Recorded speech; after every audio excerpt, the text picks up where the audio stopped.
Vous pouvez déjà ouvrir vos Bibles dans le premier livre de la Bible, qui est le livre dans l'Ancien Testament de la Genèse.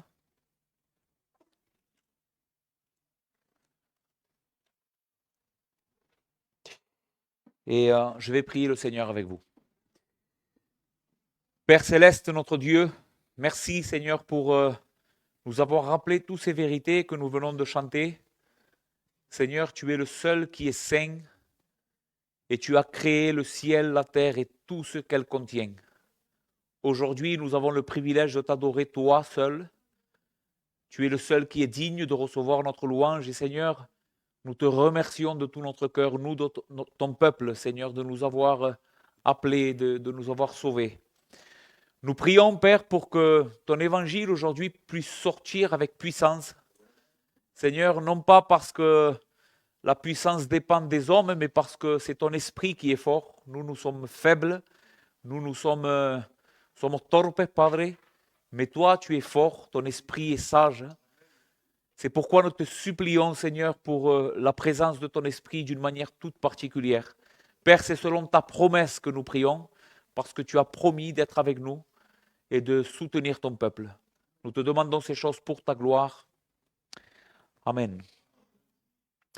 Très bien, frères et sœurs, j'ai le plaisir ce matin et je suis heureux d'ouvrir avec vous une nouvelle série de prédications que nous allons mener tous les dimanches matins,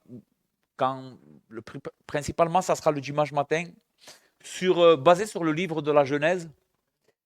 Je ne vous cache pas qu'à chaque fois que nous ouvrons un livre comme celui-là ou comme d'autres qu'on a déjà fait, pour essayer de méditer la Bible ensemble, c'est à chaque fois un grand défi personnellement pour moi, parce que quand je regarde la Bible, je me rends compte à quel point je suis ignorant. Je crois que jamais un homme pourra dire « je connais bien les Écritures ». Nous sommes tous ici ignorants et nous avons tous besoin de grandir dans notre connaissance de la parole de Dieu. Et je me rends compte aussi ma petitesse, ma dépendance de Dieu dans ce travail qu'il m'a donné de faire, de vous enseigner la vérité. Et je prie Dieu qu'il me garde dans la fidélité et que je puisse vous enseigner vraiment ce que la Bible dit. Ok. Donc cela est toujours un grand défi. Et j'espère que cela va être une bénédiction pour nous. Et non simplement les frères et églises pour nous en tant qu'église personnellement, mais j'espère que cette série de prédications aille plus loin. Vraiment, c'était ma prière ce matin et hier soir quand je priais le Seigneur, je demandais au Seigneur que cette parole que nous allons voir ensemble, le livre de la Genèse, puisse changer nos vies et ceux qui nous entourent aussi. Pourquoi? Parce que ce monde est dans un grand besoin d'écouter et d'apprendre ce que Dieu dit dans ce livre, qui est le premier livre de la Bible, les premières pages de la Bible. Frères et sœurs, le livre de la Genèse est un livre indispensable si nous voulons connaître qui est notre grand Dieu et voir la puissance de Dieu être déployée. Sans le livre de la Genèse, on ne connaîtrait pas Dieu comme il faut. En réalité, le livre de la Genèse est un livre de fondement. C'est le livre de fondement. Tout dépend du livre de la Genèse. Toute notre connaissance de Dieu dépend de ce livre. Et le livre de la Genèse nous révèle donc notre grand Dieu, qui est un grand Dieu puissant, la profondeur de son amour et de sa grâce pour les hommes pécheurs et pour sa création, particulièrement pour l'homme et la femme qui ont été créés à l'image de Dieu. Le livre de la Genèse est aussi le fondement de la révélation de Dieu au sujet du salut qu'il nous a donné en son Fils Jésus-Christ. Certains lisent le livre de la Genèse et comme ils ne voient pas la parole ou le nom de Jésus, ils croient que c'est un livre qui ne parle pas de Jésus. Mais j'espère vous montrer à travers de cette série de prédications comment notre Seigneur Jésus-Christ est présent dans toutes les pages du livre de la Genèse. Depuis le début jusqu'à la fin de ce livre, Christ est le centre de ce livre. Donc, non seulement ce livre est fondamental pour connaître Dieu et son salut, Mais en réalité, pour comprendre, et ici je veux que vous soyez attentifs, toutes les choses qui composent la vie de l'homme. Le livre de la Genèse est primordial si nous voulons comprendre comment est-ce que nous fonctionnons, comment est-ce que fonctionne l'humanité. Selon l'ancienne coutume hébraïque, les Hébreux avaient coutume de donner le nom à un livre. Ils donnaient comme nom au livre la première parole de ce livre. Donc les Hébreux donnaient toujours, vous avez cette coutume, quand ils regardaient un livre, ils regardaient la première parole de ce livre, et la première parole de ce livre, ils en donnaient le nom ou le titre de ce livre. Et en hébreu, le livre de la Genèse, c'est Bereshit. C'est comme ça que commence le livre de la Genèse, Bereshit. Et qu'est-ce que veut dire Bereshit en hébreu? Ça veut dire commencement ou au commencement. Et donc, les Hébreux appellent ce livre de la Genèse, eux, ils ne l'appellent pas la Genèse, ils l'appellent Bereshit, commencement. Pour nous, en grec, c'est Genèse. Et Genèse, qu'est-ce que ça veut dire? Ça veut dire origine ou aux origines. Donc, c'est un peu la même idée. Bereshit, au commencement, et Genèse, c'est aux origines. D'où est-ce qu'on provient? En réalité, d'où proviennent toutes les choses? Et donc, Genèse est un nom qui est approprié en ce qui concerne le contenu de la révélation de ce premier livre. Parce qu'il nous révèle les premiers moments de l'existence de cet univers, les premiers moments de l'humanité, les premiers moments de tout ce qui a été créé en réalité.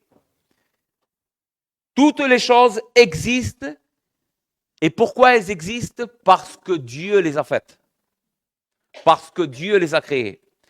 Parce que Dieu existait avant que toute chose commence à exister. C'est ce que nous révèle le livre de la Genèse.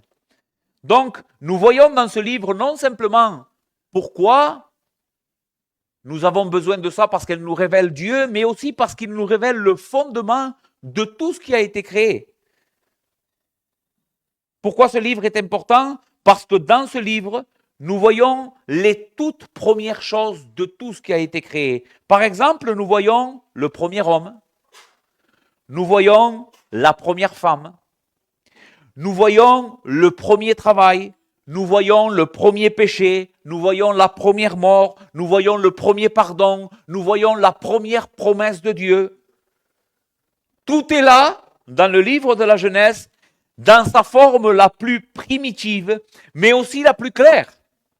Donc, si nous voulons découvrir comment fonctionnent les choses dans ce monde, comment fonctionnent les choses dans ta vie, qu'est-ce qu'il faut faire? Il faut aller là où tout a commencé. J'ai écouté une très belle image de cela en étudiant et en écoutant plusieurs choses durant toutes ces semaines où je regardais pour vous enseigner ce livre. Il y a un très bon exemple de cela. Imaginez que je trace un 9 par terre, le chiffre 9, d'accord? Et que je mets un homme du côté opposé à moi, et le chiffre 9, il est au milieu entre les deux. Lui, comment il voit le 9, lui? C'est un 6. Et moi, comment je vois le 9? Je le vois comme un 9, puisque c'est moi qui l'a tracé. Mais imaginons que ce n'est pas moi qui l'a tracé, et qu'on se retrouve, moi et lui, face à ce numéro qui est par terre, mais lui est face à moi. Lui voit un 6, moi je vois un 9. Et les deux, on a raison. De ce côté à lui, il voit un 6 et c'est bien un 6. De mon côté à moi, je vois un 9 et c'est bien un 9. Comment déterminer alors qui a raison? Qui c'est qui peut nous dire? Comment reprends-tu? Celui qui l'a tracé. Celui qui l'a tracé est le seul qui peut nous dire avec quelle intention il a fait ce chiffre. Est-ce que c'était un 6? Est-ce que c'était un 9? Pourquoi je vous donne cet exemple? Si nous voulons comprendre comment fonctionne ce monde, qu'est-ce qu'est le mariage? Qu'est-ce que ça signifie être parent? Qu'est-ce que c'est être un homme? Qu'est-ce que c'est être une femme? Qu'est-ce que c'est le travail? C'est pas moi qui dois décider. C'est pas toi qui dois décider. C'est celui qui l'a fait. Donc, qu'est-ce qu'un homme? Qu'est-ce qu'une femme? Qu'est-ce que le couple? Qu'est-ce que la famille? Qu'est-ce que le travail? Qu'est-ce que le péché? Qu'est-ce que l'évangile? Toutes ces questions se répondent, frères et sœurs, à la lumière de ce que le premier livre de la Bible nous enseigne. Et mes frères et sœurs, dans le monde dans lequel nous vivons aujourd'hui, à cause du rejet de Dieu,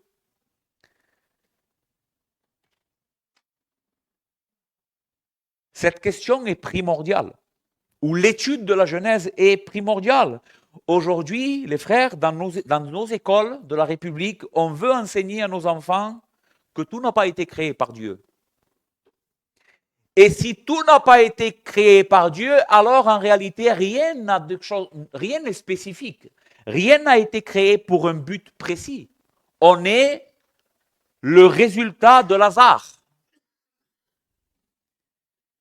Donc finalement, chacun de nous peut ou a le droit de décider ce qu'il est, malgré l'évidence biologique qui existe.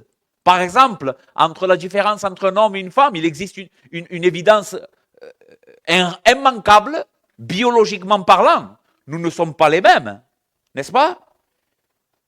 Eh bien, aujourd'hui, on veut enseigner dans nos écoles que non.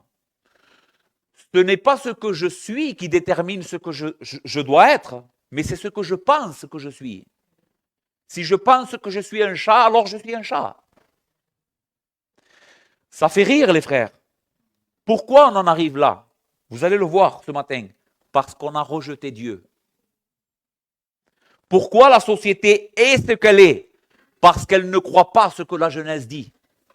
Qu'au commencement, Dieu créa les cieux et la terre. Elle ne veut pas croire ça. Alors, quand on s'éloigne de la révélation de Dieu, on n'arrive pas à être plus intelligent, on devient absurde, ignorant. Non. Les frères,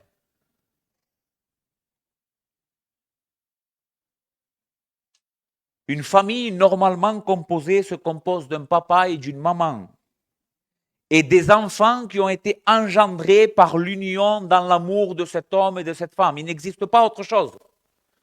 Parce que Dieu nous a créés ainsi. Un monde qui a perdu la raison d'être du couple et aujourd'hui ce que nous sommes en train d'expérimenter. Est-ce que vous savez que nous sommes la génération qui se divorce le plus de tous les temps?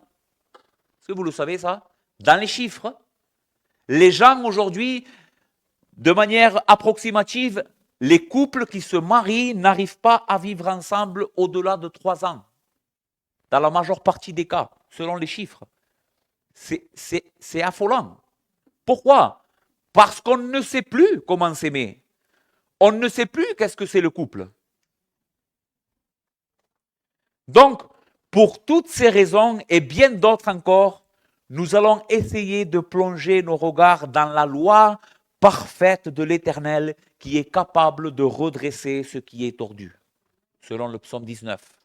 Seule la loi de l'Éternel, les commandements de l'Éternel ont la capacité d'éclairer, de nous donner une bonne perspective de ce qu'on est, de ce qu'on doit être, de ce qu'on doit faire. Nous redonner une vision claire et bonne des choses, telles que Dieu les a créées, et pas comme nous on le pense, telles que Dieu les a créées pour notre bonheur, et écoutez ça parce que c'est très important, Dieu ne nous a pas créés d'une certaine manière pour nous rendre malheureux, non, Dieu nous a créés de cette manière-là parce qu'il sait que cette manière comme on a été créé, elle a été faite pour notre bonheur et pour le glorifier lui. Aujourd'hui, je voudrais faire 2 choses principalement que je pense être très importantes. Premièrement, je veux vous donner quelques informations au sujet du livre de la Genèse. Et ensuite, nous tirerons une vérité du premier verset de la Bible qui est l'existence de Dieu. Lisez avec moi le verset 1 de Genèse 1. Et on va lire que ce premier verset aujourd'hui. Au commencement, Dieu créa les cieux et la terre. Je voudrais que vous le répétiez avec moi. Dites-le. Au commencement, Dieu créa les cieux et la terre. Amen. Donc ce livre nous enseigne que c'est Dieu qui a tout créé. Maintenant, d'où vient ce livre? Qui a écrit ce livre? Quelle sorte de livre c'est? C'est très important que nous puissions poser cette base avant d'aller plus loin dans notre étude de Genèse, pour que nous puissions saisir bien ce que ce livre nous enseigne. Donc aujourd'hui, ça va être plus une introduction qu'une prédication. Je vais vous donner beaucoup d'informations au sujet du livre. Et les dimanches prochains et les dimanches d'après, on essaiera de plus se pencher sur le texte. D'accord? Donc la première chose importante à savoir au sujet du livre de la Genèse, c'est qui est son auteur. Et même si pour certains d'entre vous cela semble évident, et j'espère que vous savez qui est l'auteur du livre de la Genèse, qui c'est qui a écrit le livre de la Genèse? Moïse, amen. Peut-être que certains d'entre vous ne le savaient pas. D'accord? C'est Moïse, le prophète de Dieu, qui a servi à Dieu pour sortir le peuple d'Israël qui était captif en Égypte. Eh bien, c'est cet homme-là qui, inspiré de l'Esprit, a écrit le livre de la Genèse. Et selon la tradition chrétienne, l'auteur du livre de la Genèse est aussi le même auteur des 4 autres premiers livres de la Bible. Donc, la Genèse, Exode, Lévitique, Nombre et le livre des Deutéronomes ont tous été écrits par le même auteur, Moïse. On appelle ça le Pentateuque. D'accord? Pourquoi Pentateuque? Pour les 5 premiers livres. C'est aussi la Torah pour les Juifs. La Torah dans les Juifs, ou la loi pour les Juifs, c'est les 5 premiers livres de la Bible qui sont écrits par Moïse. La date de rédaction, on n'est pas très sûr de ça. C'est-à-dire, on n'a pas une date fixe très précise. Mais on estime que les 5 premiers livres de la Bible ont été écrits entre 1200 et 1500 ans avant Jésus-Christ. C'est cette période-là à peu près. Moïse donc a écrit ces 5 premiers livres durant le pèlerinage du peuple d'Israël dans le désert, quand Dieu les fit errer pendant 40 ans à cause de leur désobéissance. Dieu va faire sortir Israël de l'Égypte, et nous voyons qu'ils vont désobéir au moment de rentrer dans la terre promise. Ils vont avoir peur et ils ne vont pas faire confiance à Dieu. Alors Dieu va les faire errer pendant 40 ans pour faire mourir cette première génération qui était sortie d'Égypte. Et c'est là, selon les récits bibliques, je vais vous donner quelques passages, où Moïse a écrit ses 5 premiers livres, durant ces 40 ans dans le désert. Quand nous lisons les Écritures, nous voyons que Dieu lui-même, à plusieurs reprises, a dit à Moïse d'écrire. Cela veut dire que la Bible enseigne que Moïse n'a pas écrit parce qu'il avait envie. C'est Dieu qui lui a dit, Moïse, écris. Et cela n'est pas un petit détail, les frères, c'est quelque chose de très important pour toi. Parce que Dieu voulait que son peuple de toutes les époques ait la vérité. Vous savez qui c'est qui est à l'initiative de ce livre? Dieu. Pourquoi est-ce que Dieu a voulu mettre par écrit ta vérité que tu possèdes dans ta main, ce trésor que tu as dans ta main? Parce qu'il t'aime. Parce qu'il n'a pas voulu que tu vives dans le mensonge et dans l'erreur. On aurait pu spéculer. Qui a créé le ciel et la terre? Si on n'aurait pas la Bible, on aurait pu dire, eh bien peut-être la terre s'est créée toute seule, après des milliards d'années, comme beaucoup de gens au dehors le croient. Mais nous, on affirme que Dieu a créé les cieux et la terre parce que ce livre le dit. Donc c'est Dieu lui-même qui a dit à Moïse d'écrire. Écoutez ce que... Donc Exode 17, verset 14, c'est quand justement Moïse est dans le désert avec le peuple. Il y a d'autres passages, mais je vais vous lire celui-là. Exode 17, 14. L'Éternel dit à Moïse, écris cela dans le livre. Écoutez bien les mots. Donc apparemment, il y avait un livre où Moïse était en train d'écrire les choses. Et c'était Dieu qui commandait que Moïse écrive ces choses dans ce livre. Écris cela dans le livre pour que le souvenir s'en conserve et déclare à Josué que j'effacerai la mémoire d'Amalek de dessous les cieux. Là, nous voyons un combat, une bataille qui est livrée par le peuple de Dieu avec Amalek. Et Dieu veut que ce souvenir de cette bataille soit marqué, soit enregistré dans un livre pour que le souvenir de ça ne soit pas oublié. Donc c'est Dieu lui-même qui a ordonné que Moïse écrive. Ensuite, nous voyons que d'autres livres de l'Ancien Testament, écrits par d'autres personnes, rendent témoignage que les 5 premiers livres, ce que les Juifs appellent la Torah, donc, ou la loi, ont été écrits par Moïse. Parce que nous sommes en train d'essayer de voir qui est l'auteur.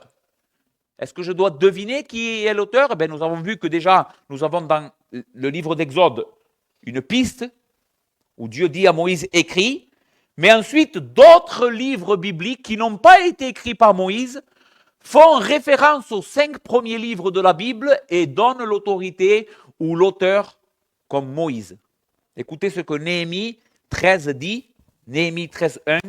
Dans ce temps-là, on lut en présence de tout le peuple dans le livre de Moïse et l'on trouva écrit que l'Ammonite et le Moabite ne devraient jamais entrer dans l'assemblée de Dieu. Néhémie est un livre qui a été écrit après la déportation du peuple de Dieu à Babylone, donc c'est le retour de la première exode, donc plusieurs années après la mort de Moïse. Mais Néhémie écrit que le jour où ils sont revenus à Jérusalem pour reconstruire le temple et les murailles, Néhémie a lu où? Dans le livre de Moïse. Quel est ce livre? Eh bien, certainement, un des 5 premiers livres de la Bible. 2 Chroniques, verset 25, verset 4. Mais il ne fit pas mourir, les chroniques, c'est les chroniques des rois, donc c'est encore plus loin dans l'histoire du peuple de Dieu. Il y a un roi qui va se venger d'une certaine manière à cause d'un péché d'une famille et d'un homme qui avait commis un péché. Et écoutez, il ne va pas faire mourir son fils. Mais pourquoi il ne va pas faire mourir cet homme et son fils? Et la Bible dit, mais il ne fit pas mourir leur fils, car il agit selon ce qui est écrit dans la loi, dans le livre de Moïse. Le roi d'Israël va lire dans le livre de Moïse, qui est la parole de Dieu, la loi, et il va y lire que l'homme ou que les enfants ne doivent pas mourir à cause du péché de leur père. On ne fera point mourir les pères avec leurs enfants, et on ne fera point mourir les enfants pour les pères, mais on fera mourir chacun à cause de son péché. Donc ce roi ne va pas tuer les enfants de cet homme parce qu'il a lu dans la loi de Moïse qu'il ne pouvait pas le faire. Maintenant, ce témoignage qui donne l'autorité à Moïse comme étant l'auteur des 5 premiers livres de la Bible ne se limite pas à l'Ancien Testament. Le Nouveau Testament a aussi le même témoignage que l'Ancien, et particulièrement la personne de notre Seigneur Jésus-Christ. Écoutez ce que Matthieu 12, versets 1 à 8 va dire. En ce temps-là, Jésus traversait des champs de blé un jour de sabbat. Ses disciples qui avaient faim se mirent à arracher des épis et à les manger. Les pharisiens, voyant cela, leur dirent, « Voici tes disciples font ce qu'il n'est pas permis de faire pendant le sabbat. » Mais Jésus leur dit, « N'avez-vous pas lu ce que fit David lorsqu'il eut faim, lui et ceux qui étaient avec lui, comment il entra dans la maison de Dieu et en mangea les pains de proposition qui n'étaient pas permis de manger, ni à lui, ni à ceux qui étaient avec lui, et qui est réservé seulement aux sacrificateurs. » Donc ici, le Seigneur parle de l'histoire de David. Quelque chose que nous avons dans les Écritures. Mais ensuite, écoutez ce qu'il va dire. « Ou n'avez-vous pas lu dans la loi que le jour du sabbat, les sacrificateurs violent le sabbat dans le temple sans se rendre coupables. Or, je vous le dis, il y a ici une chose plus grande que le temple. Si vous saviez ce que signifie « je prends plaisir à la miséricorde et non au sacrifice », vous n'aurez pas condamné des innocents, car le Fils de l'homme est même le maître du sabbat. Et ici, le Seigneur appelle le livre, un autre livre à part de celui de David, la loi. N'avez-vous pas lu dans la loi? Maintenant, qu'est-ce que c'est la loi dans la pensée du Seigneur? À quoi il fait référence? Jean 5, verset 44. Comment pouvez-vous croire, il parle à des Juifs, le Seigneur, Vous qui tirez votre gloire les uns des autres et qui ne cherchez point la gloire qui vient de Dieu seul. Ne pensez pas que moi je vous accuserai devant le Père. Celui qui vous accuse, c'est Moïse en qui vous avez mis votre espérance. En qui croyaient les Juifs de l'époque de Jésus? En Moïse. Dans le livre de Moïse. Et c'est ce que Jésus est en train de dire. Car si vous croiriez Moïse, dit Jésus, c'est-à-dire, si vous croyez, véritablement, si vous croyez ce que Moïse a dit dans les livres que vous lisez, vous croirez aussi à moi, parce qu'il a écrit à mon sujet. Mais si vous ne croyez pas à ses écrits, comment croirez-vous à mes paroles?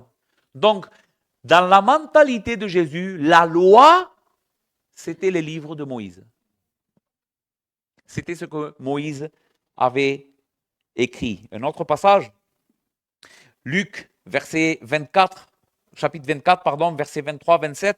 Ici, c'est quand le Seigneur, après la résurrection, va trouver deux disciples qui étaient déçus parce qu'ils croyaient que Jésus était le Messie et qu'il avait été crucifié. C'était les disciples d'Emmaüs.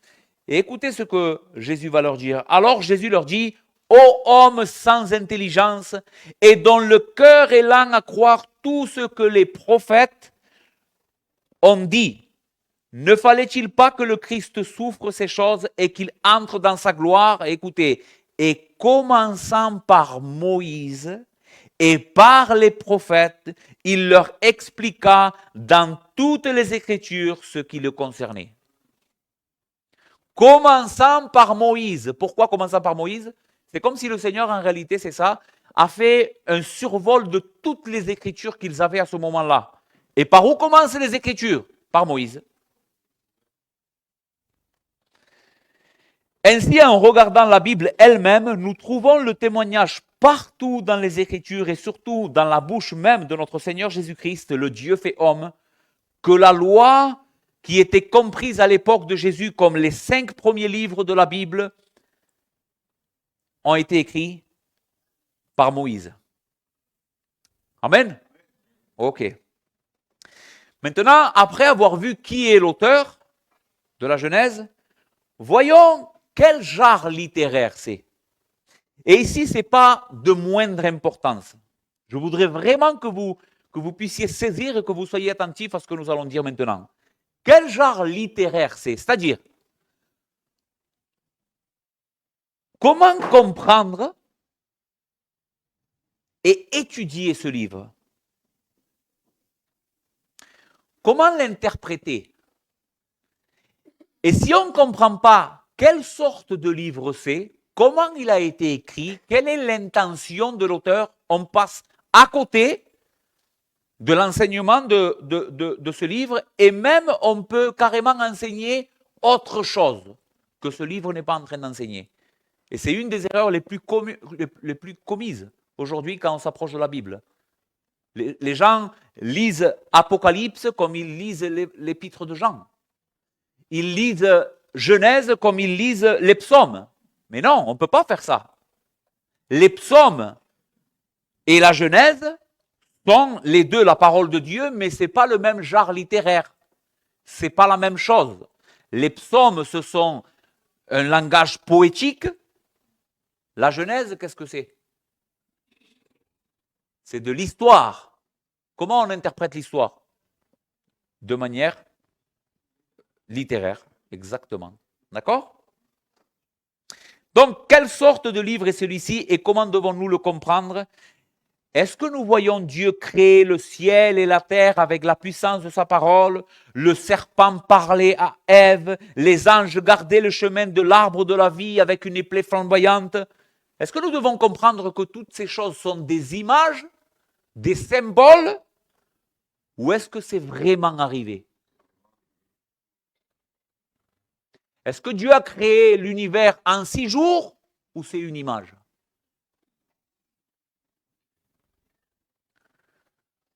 Comment devons-nous donc interpréter? D'une manière littérale ou d'une manière imagée? C'est un livre historique ou c'est un livre qui nous parle de concepts? Non, les frères, c'est un livre historique. Parce que cela est important, comme je vous ai dit, parce que ça va déterminer la manière comment on va interpréter ce livre, croire ce que ce livre enseigne et être béni par ce livre. Maintenant, certains diront, vous croyez vraiment que Dieu a tout créé avec sa parole à partir de rien? Que Dieu a créé l'homme alors qu'il était de la boue? Et qu'ensuite il a fait tomber l'homme dans un profond sommeil qui lui a enlevé une côte et que de cette côte, à partir de cette côte de l'homme, il a formé la femme? Tu penses vraiment qu'un serpent peut parler avec une femme dans un jardin? Eh bien oui. C'est exactement ce que ce livre enseigne. Et c'est exactement ce que la foi chrétienne soutient. Tu ne peux pas être chrétien si tu ne crois pas que Dieu a fait tout cela d'une manière miraculeuse. Incompréhensible, peut-être c'est vrai, mais c'est ce que dit la Bible. Et si la Bible le dit, c'est vrai. Nous les croyants, les chrétiens, nous croyons toutes ces choses. Parce que nous avons la foi. Parce que nous avons la foi en Dieu. Donc nous croyons toutes ces choses, que ça s'est vraiment passé comme ça, parce que la parole de Dieu le dit. Et c'est pour cela, les frères, qu'il faut nous approcher de ce livre avec un esprit de foi, avec de l'humilité. Comme je vous disais, quelqu'un qui ne croit pas au miracle, quelqu'un qui ne croit pas que Dieu puisse faire les choses de manière miraculeuse et que c'est littéralement ce qui s'est passé, il ne peut pas, il ne pourra pas, il ne pourra jamais comprendre le livre de la Genèse. C'est avec ça que plusieurs personnes, grands scientifiques, grands philosophes, se butent. Parce qu'ils viennent à la Bible, ils étudient avec la grande sagesse qu'ils ont, ils étudient la Genèse, mais comme ils ont un problème de foi, ils n'arrivent pas à croire dans le Dieu des miracles, alors ils commencent à tordre l'enseignement de la Bible. Non, le serpent dans le désert, le serpent dans le jardin, pardon, il n'a pas parlé, c'est une image ça. L'homme n'a pas été créé de la boue. Non, c'est une image pour nous parler que l'homme est venu doucement, il s'est formé avec les organismes qui sont présents dans la terre, avec les minéraux, et avec des siècles et des siècles, on est devenu un petit tétard, et après avoir devenu un petit tétard, on est devenu un poisson, et après, on a eu une moustache, et on est finalement devenu des hommes. C'est pour ça qu'on en arrive là, parce qu'on ne croit pas que Dieu puisse faire cela. Donc, qu'est-ce que c'est la Genèse? C'est un livre d'histoire. Moïse n'invente rien. Qu'est-ce qu'il fait? Il raconte, sous l'inspiration divine, ce qu'il s'est passé.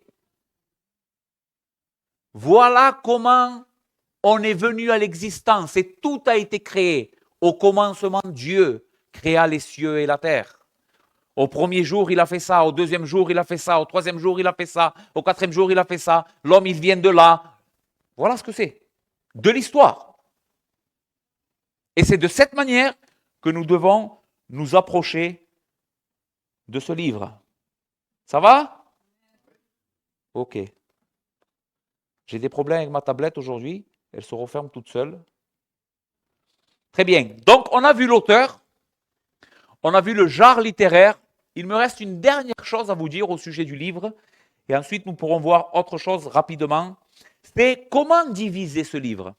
Comment est-ce qu'on pourrait le diviser d'une manière simple, mais qui va nous aider à mieux le comprendre. Ok. Je crois qu'il y a au moins 3 grandes sections dans ce livre. On pourrait diviser ce livre en 3 grandes parties. Il nous parle de 3 grandes choses.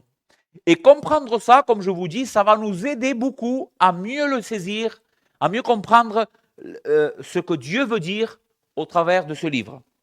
Donc, premièrement, du chapitre 1 au chapitre 11, verset 9, qu'est-ce que nous trouvons? Le récit de la création, de la chute de l'homme dans le péché, du déluge, donc de l'histoire de Noé, jusqu'à la tour de Babel, qui est en réalité la première grande civilisation. Donc du chapitre 1 au chapitre 11, verset 9, nous trouvons les débuts.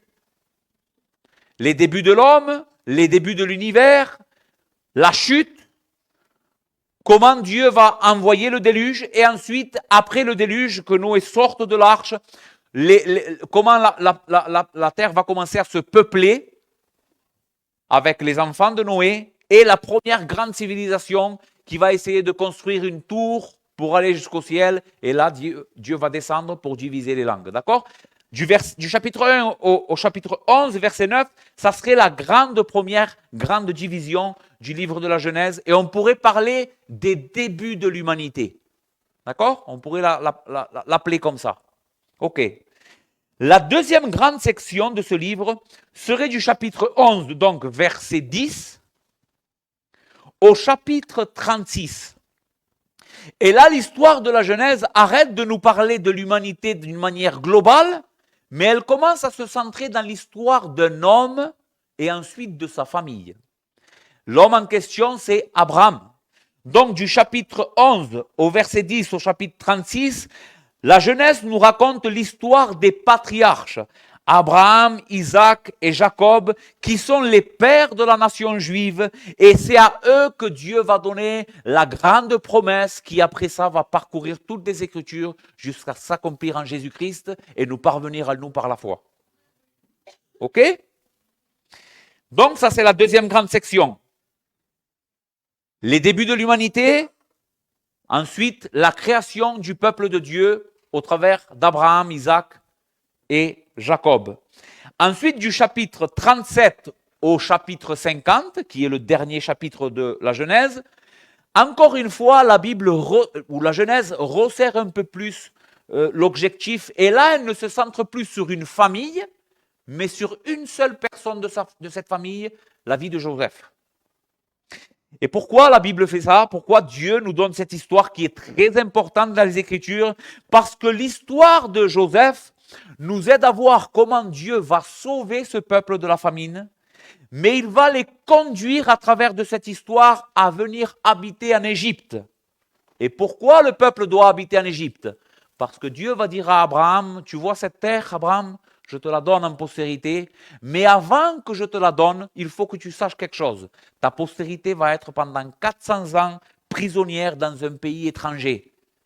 Et à travers l'histoire de Joseph, nous voyons que cette prophétie de Dieu qui disait à Abraham que son peuple allait être esclave d'une autre nation s'accomplit dans la personne de Joseph qui fait venir son père en Égypte. Et là, la Bible nous raconte l'histoire de Joseph, comment Joseph va être un grand homme qui va gérer toutes les richesses de l'Égypte.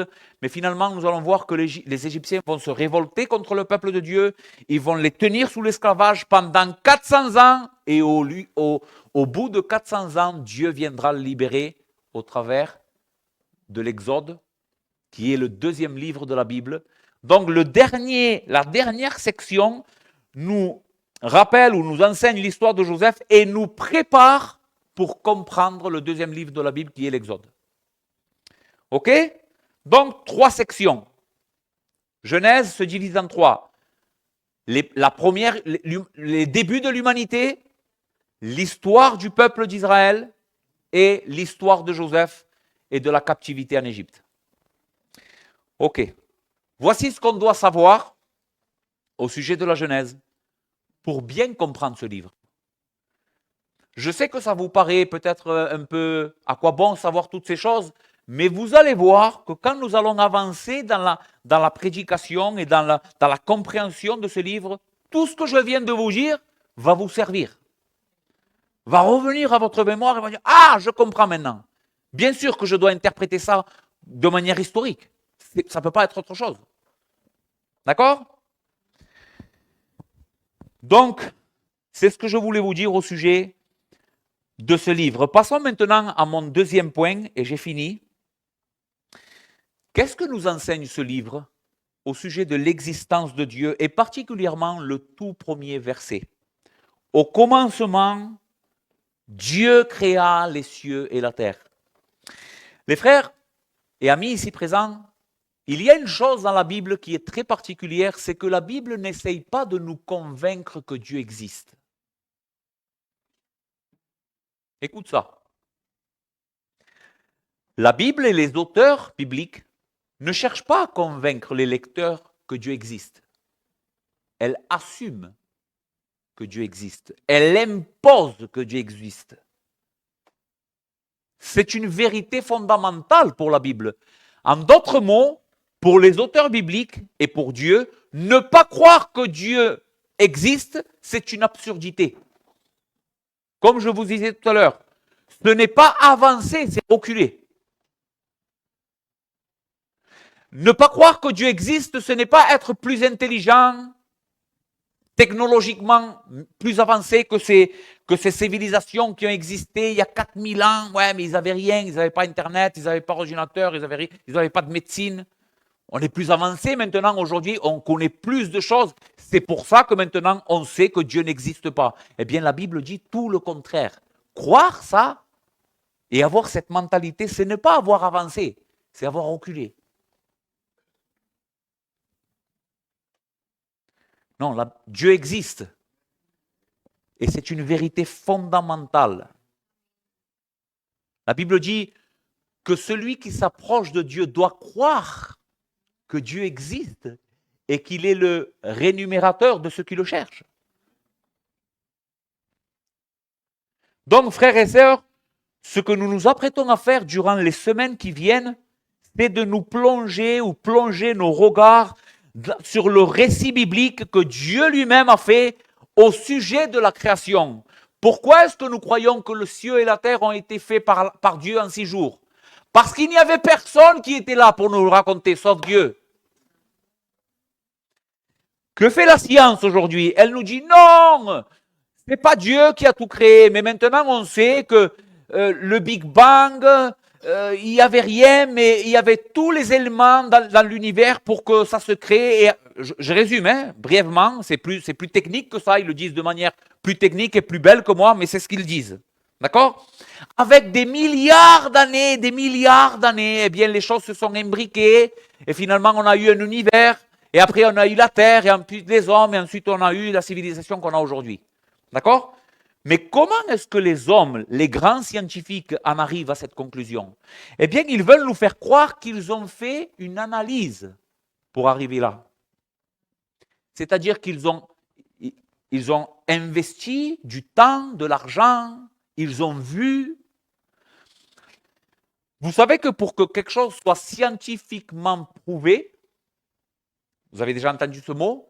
Comment on fait pour scientifiquement prouver quelque chose? Il faut que cela soit reproductible en laboratoire.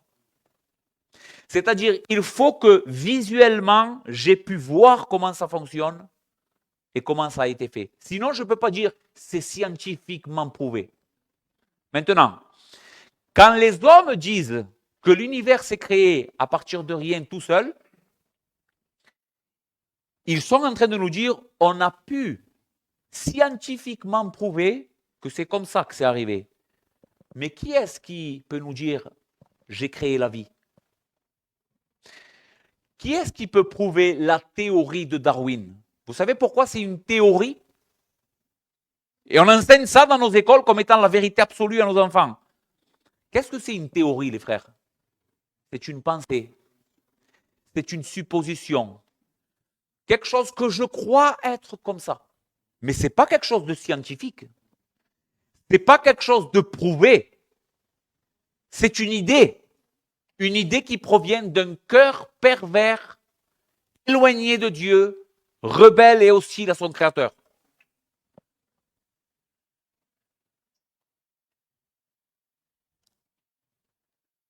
Donc voici d'où viennent toutes les idées qu'on veut nous faire croire comme étant la vérité absolue. Un cœur incrédule.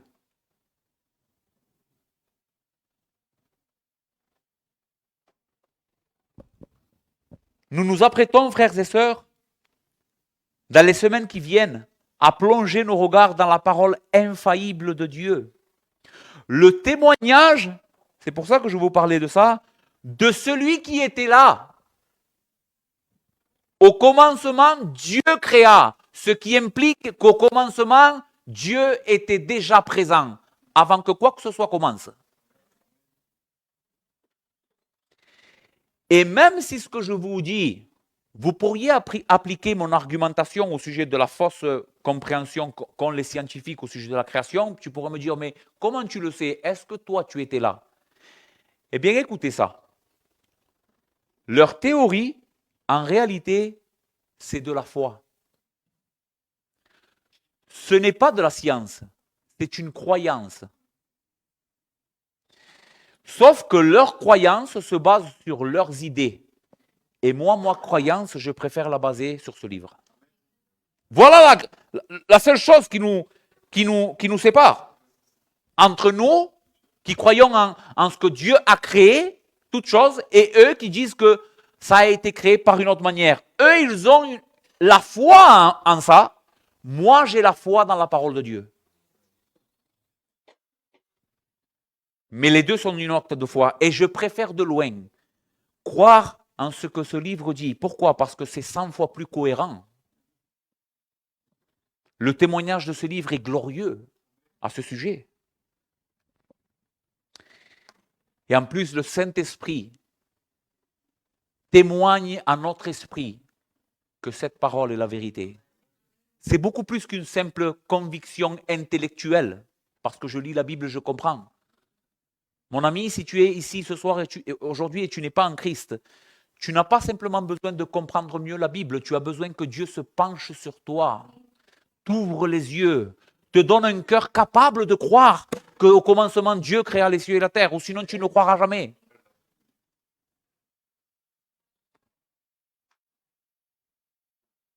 Donc, qu'est-ce que nous allons faire? Plonger nos regards dans la parole parfaite de Dieu, qui révèle que c'est Dieu qui a tout fait. Nous ne croyons pas que nous sommes indépendants, que nous sommes des dieux, que chacun de nous peut faire ce qu'il veut, peut croire ce qu'il veut à son sujet. Je peux devenir un lapin si je veux. Non, je suis un homme.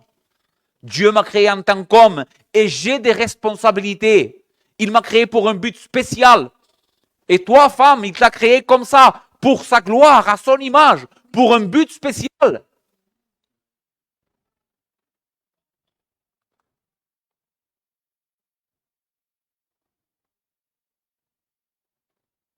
Unis avec la Bible, nous proclamons d'une manière forte, puissante et confiante. Au commencement, Dieu créa les cieux et la terre.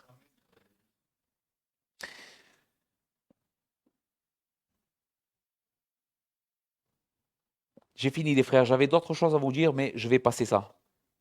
Donc nous sommes des hommes et des femmes qui avons été créés par Dieu, par un Dieu tout-puissant, juste, immuable, sage, éternel, auto-existant. Nous allons voir plus loin que Dieu n'a pas commencé à exister le jour où il a créé. Dieu n'a pas simplement créé toute chose et il existait avant cela, mais la Bible nous révèle qu'il est autre que sa création. Il n'est pas dans sa création.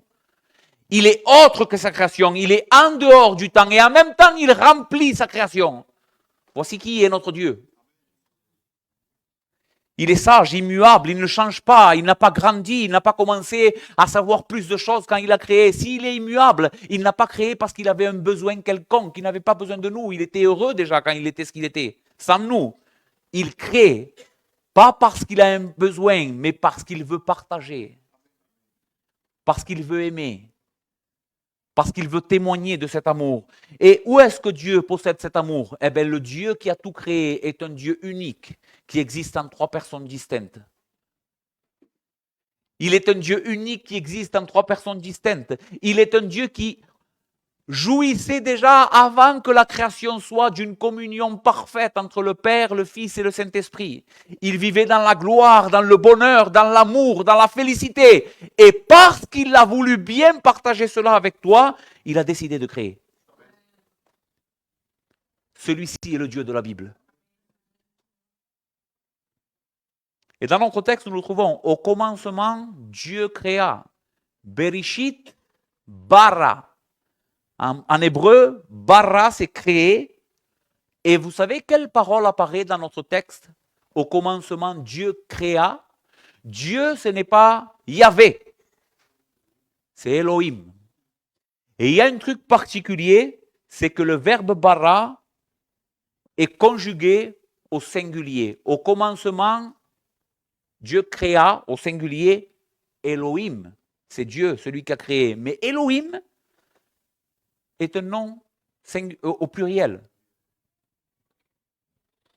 Donc, ceci n'est pas assez posé dans les Écritures pour qu'à partir de ce seul texte, on puisse parler de la Trinité de Dieu. Il nous faut aller plus loin dans les Écritures, établir cette doctrine beaucoup plus bibliquement parlant. Mais déjà là, dans les premiers mots de la Bible, nous voyons que ce Dieu en question nous révèle quelque chose de glorieux au sujet de sa nature la plus profonde, c'est qu'il est un Dieu trinitaire.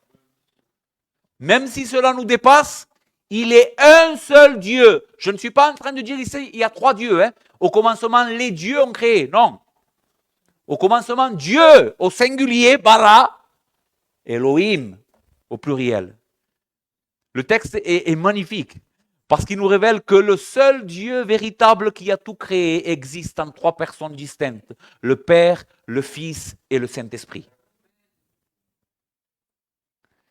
Écoutez ce que Jean dira, et j'ai fini. Jean, dans son évangile, nous révélera cette grande vérité.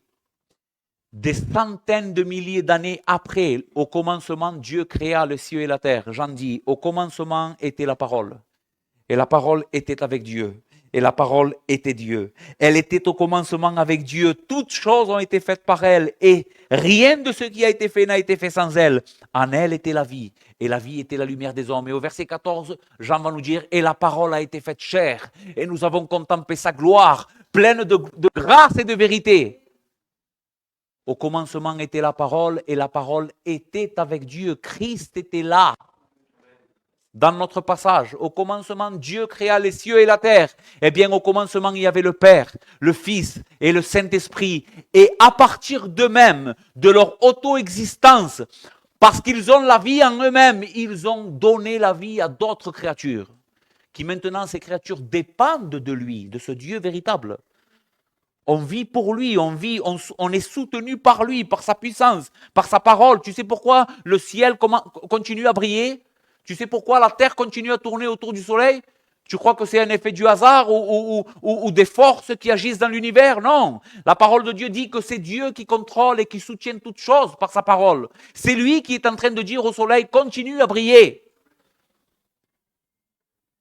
Et cela n'est pas seulement vrai au sujet du soleil, c'est lui qui est en train de dire à ton cœur, à chaque moment, à chaque seconde, continue de battre. Tu vis, tu existes et tu subsistes dans un univers où Dieu gouverne, où Dieu règne. Et c'est de ce Dieu que je veux te parler dans la Genèse. Amen. Si tu ne connais pas ce Dieu, qu'est-ce que tu dois faire? Peu importe qui tu es. C'est un Dieu, imaginez la force qu'il faut pour suspendre la lune au-dessus du vide. Imaginez ça. Quelle sorte de puissance, de sagesse. Quand on commence à penser à ça, les frères, on s'habitue tellement à lever notre tête et voir la lune là, suspendue dans le vide. Je dis, wow, c'est bien. Mais réfléchissez 5 secondes. Comment est-ce que la lune, elle tient là?